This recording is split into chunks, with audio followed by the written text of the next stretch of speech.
Hello everyone, this is Prashant.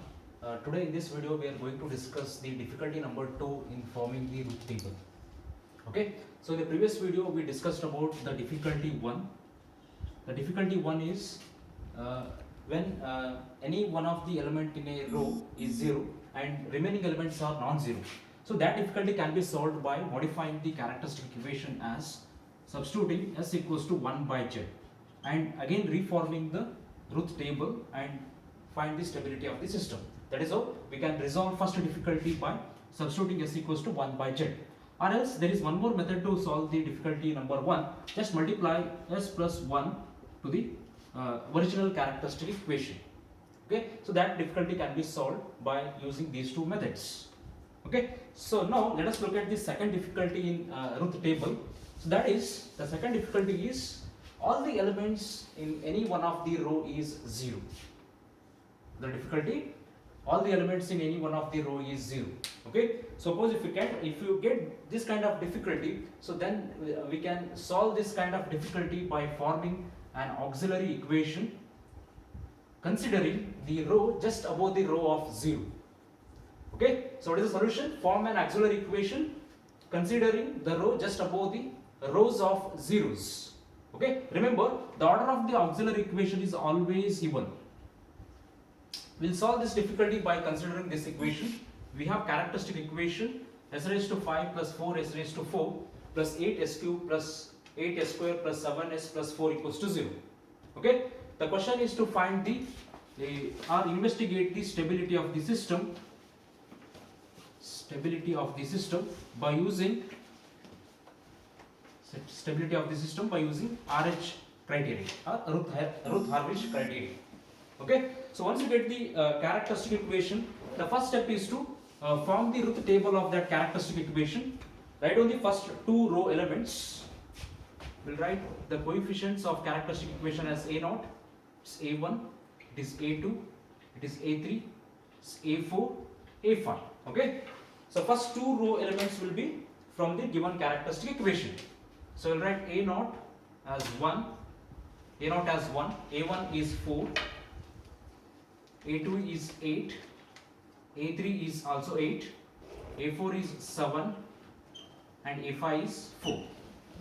Okay, the remaining elements can be calculated with the help of these two row elements. Okay, so this element can be calculated as 4 into 8 minus 8 into 1 divided by 4. So right here, so that will be, so 8 into 4 is 32 minus 8 divided by 4. So it will be 26 by 4, it will be 6. So we got this element as a 6. Okay, to find this element, leave this column, consider next to this column. So 4 into 7 is 28 minus 4 divided by 4. So it will be 24 by 4, it will be 6. This is 6 and next element will be 0 because we don't have next column, it will be 0. Okay, so once you get the value of elements in s raised to 3 row, so find the elements in s raised to 2 row. So consider these two row elements. It will be 6 into 8, 48, this into this, minus 6 into 4, 24 divided by 6. So it will be 48 minus 24 divided by 6, it will be 4. So we got this element as 4. So next element is this one, leave this column, consider next to this column. So 6 into 4, it is 24, minus 4 into 0 is 0, divided by the same element 6. So we got 4. So this is 4 and the next element is 0. Okay, so go and find the remaining elements. So s raised to 1 row elements. So 4 into 6, it's 24, minus 6 into 4, it's 24 by 4. So we got 0. So this is 0. So next one, leave this column, consider next to this one, it's 4 into 0 minus 6 into 0 divided by 4. So it will be 0. 6 into 0 minus 4 into 0 divided by 4. It will be 0. So next element will be 0. So what we get in this root table is that we got 0 elements in s raised to 1 row. That is the difficulty number 2. So once you get the 0 elements, complete zero element in a particular row, then we can't find the remaining elements. Remaining elements will be infinity. The truth table fails to find the stability of the system. So to resolve this difficulty, we need to form an auxiliary equation just considering the row above the row of zeros. Okay, so we have 0 in s raised to 1 row. Consider next row above a 0 row, that is s raised to 2 row. Okay, by using s raised to 2 row, form an auxiliary equation. Remember that the auxiliary equation, order of the auxiliary equation is always even. Okay, I will write the auxiliary equation as a of s equals to, it's 4s square,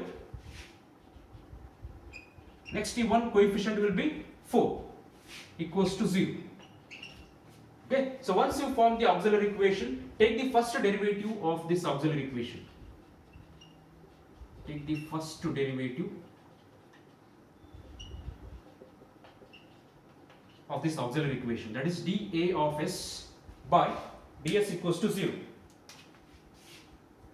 So dA of s divided by, so ds equals to 0.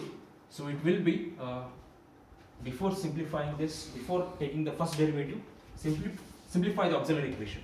That is 4s square, we have 4s square plus 4 equals to 0.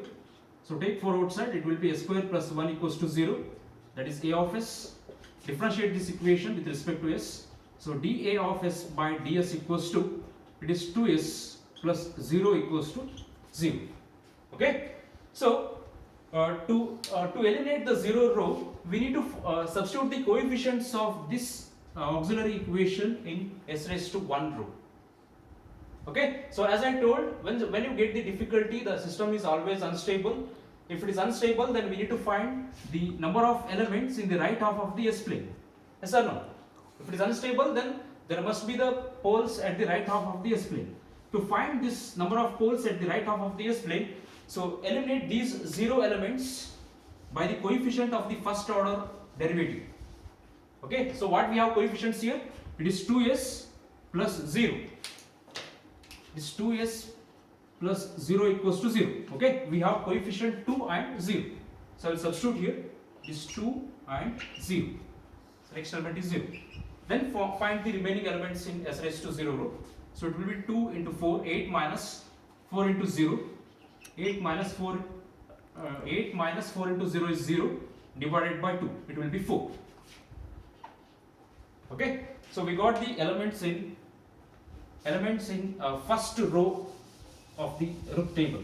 Okay, so once you get the elements, look at the first column in the root table. What we have in the first column? 1, 4, 6, 4.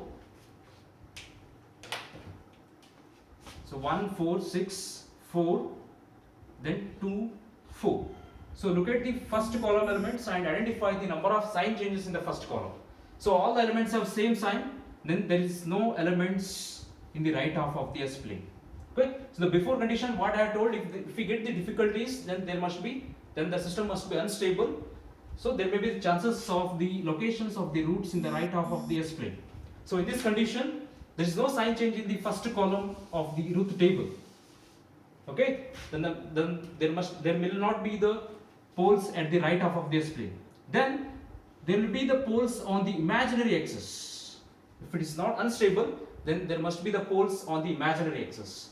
To find the poles on the imaginary axis, then find the roots of the auxiliary equation. Okay, so what we have auxiliary equation? A of s equals to this row. 4s square plus 4 equals to 0. It will be s square plus 1 equals to 0. So find the roots of this equation. So s square equals to minus 1. So s equals to plus or minus j. Okay, so locate these roots in the s plane. This is s plane. So x-axis indicates the magnitude of the roots and the y-axis indicates the complex number. Okay, so we have minus 1, minus 2, minus 3. This is plus 1j. This is plus 2j. This is minus 1j, minus 2j. Okay, so we have two roots here. One is plus 1j and minus 1j. Okay, minus j and minus 1j. So plus 1j is located at this point. Minus 1j is located at this point. So means we have non-repeated roots on the imaginary axis. Yes or no? The roots are not located at the right half of the S-plane because there is no sign change in the first column of the truth table. If there is a sign change, then the number of sign changes will be equals to number of roots at the right half of the S-plane. Okay, so in this case we have a non-repeated roots located on the imaginary axis, then the system is marginally stable system. Remember,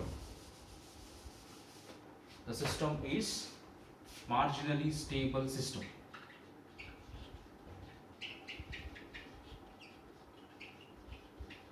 Marginally stable system.